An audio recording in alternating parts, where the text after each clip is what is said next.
আল্লামা শের গাজী আমিনুল ইসলাম জালালী হুজুর রহমতুল্লাহ আলাইহি, যার ওয়াজ আমি আমার জীবনে কয়বার মাটিতে বসে শুনছি আমার হিসাব নাই।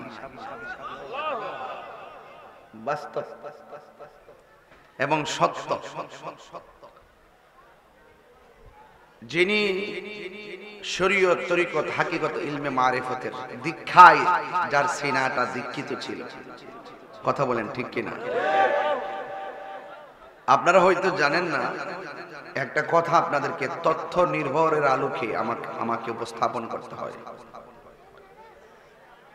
বিগত 24শে রমজান, সম্ভবত না, 24শে রমজান আল্লামা শের গাজী আমিনুল ইসলাম জালালী হুজুর রহমতুল্লাহ আলাইহির রওজা মুবারকের সরঞ্জামাদি এবং সংস্কারের জন্য যখন সিদ্ধান্ত গ্রহণ করা হয়েছিল, একটি কোণা দিয়ে একটু ছিদ্র হয়ে গেছিল। ভিতরে তাকিয়ে কেউ দেখতেছেন, কেউ অনুভব করতেছেন, আবার মনে মনে ভাবতেছেন যতটুকু ভাঙছে বা যতটুকু ছিদ্র হয়েছে এইটা আমরা একটু পরিপূর্ণ করে দিয়ে এমনিতে একটা চাদর দিয়ে এটা ঢেকে দিব।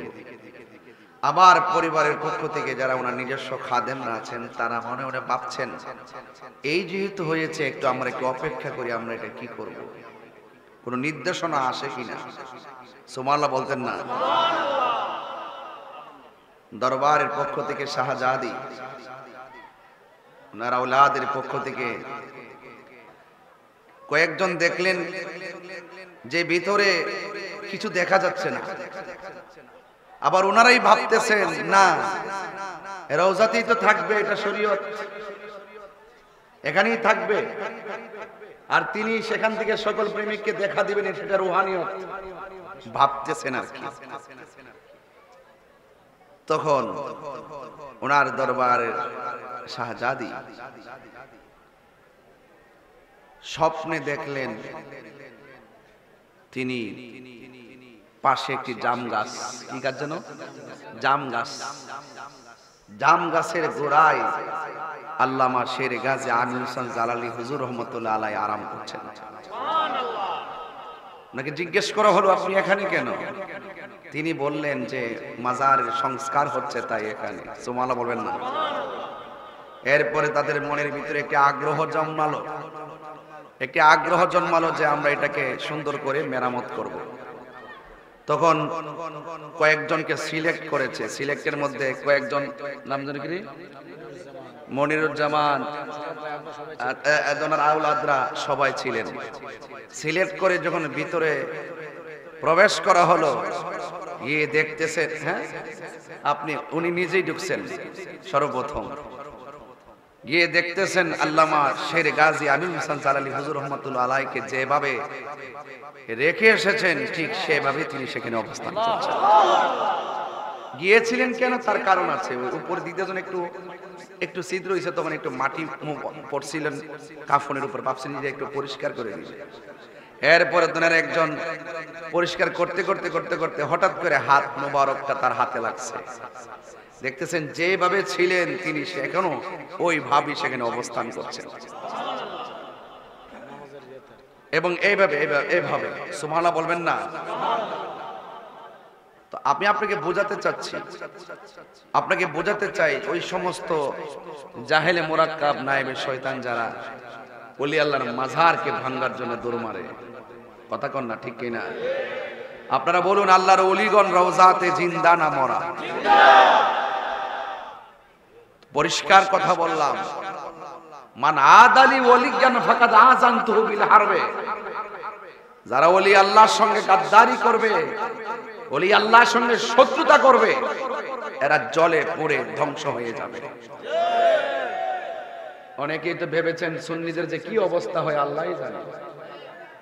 সুন্নিরা কাহারও দালালি করে না, সুন্নিরা মদিনাওয়ালার প্রেমের দালালি করে।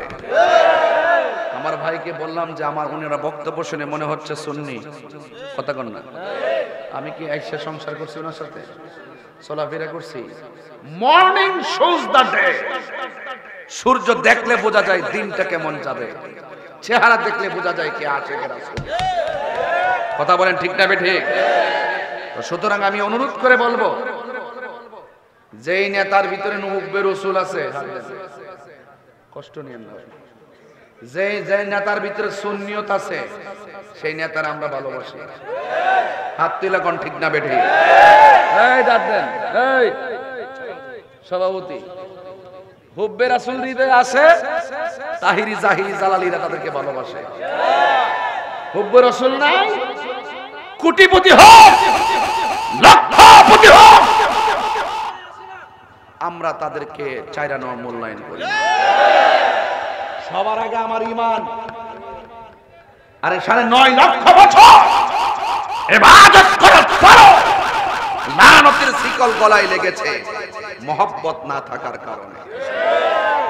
এই জন্য ওলি আল্লাহরা, জালালি হুজুর বলতেন, আগে মহব্বত তারপরে ইবাদত, আগে মহব্বত তারপরে ইবাদত। এই জন্য ভাইরা আমার, আমি খুব বেশি লম্বা যে করবো, আমি কিন্তু ওইরকম হিসাব করে আসি নাই। আপনাদের ধৈর্যটা যেভাবে থাকবে আমি এইভাবে কথা বলবো, মনে থাকবে ইনশাল্লাহ। তো বেশি লম্বা করব না, ধৈর্যচ্যুত ঘটাবো না।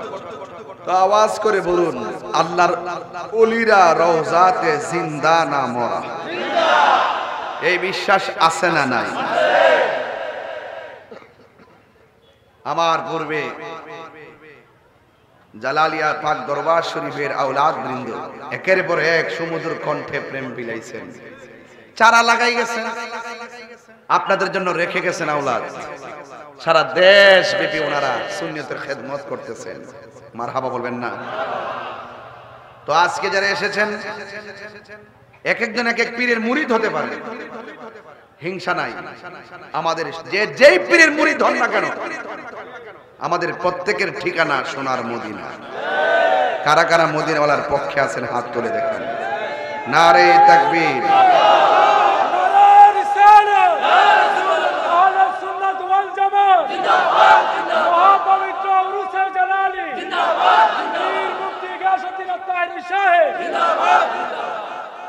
ভাইরা আমার।